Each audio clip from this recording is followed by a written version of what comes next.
The Jewish story. This week's story from the Holocaust is taken from the book Babi, the story of Ukraine's Holocaust, written by Anatoly Kuznetsov. After breakfast, they were led off by their brigadiers in groups of 20, again with a song. And what sort of work did they perform? I will tell you. 1.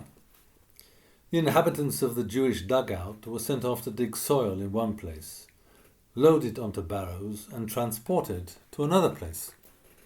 Guards armed with sticks were drawn up along both sides of the route between the two places, and the prisoners had to run with their loads down this corridor. They were supposed to put so much on their barrows that they could hardly lift them, and the Germans flayed them with their sticks, screaming and swearing at them. Schnell, schnell! Faster, faster! It wasn't work, but a sort of wild scramble. Some would be reduced to a state of complete exhaustion and would fall to the ground.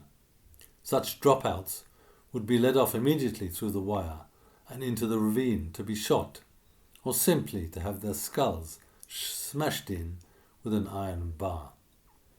Knowing this, they kept running until they had no strength left at all, and they fell to the ground only when they had already lost consciousness.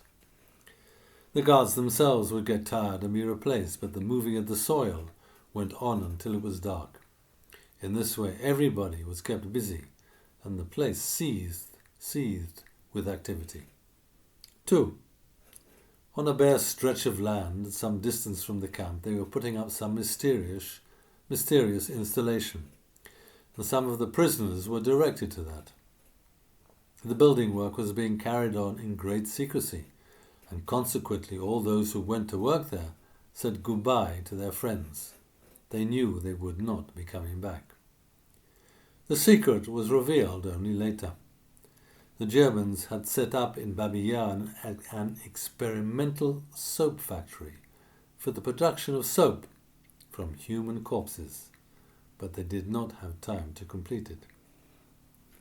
Another job was the dismantling of the tumble-down barracks which had been left by a Soviet military unit stationed there before the war.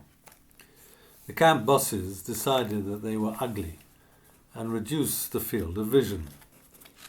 Incidentally, it was here, into the Nail Pullers Brigade, that they sent the dropouts from the Russian dugouts when they were on their very last legs.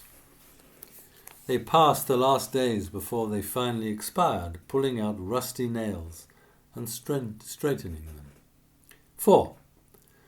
So that the whole territory could be kept under close observation, all the trees were being cut down, and the roots pulled up inside the camp and around the outside of it. The Germans felt happier when everything around them was bare. 5.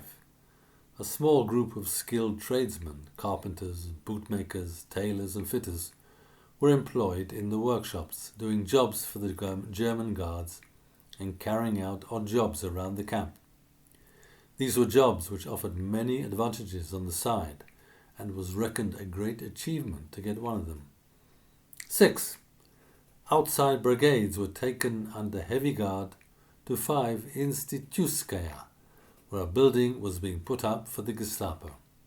Brigades were also sent sometimes to sort out the ruins on the Kreschatik. 7. The women were used in place of horses.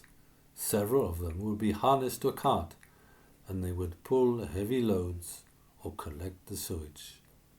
Please pass on this story.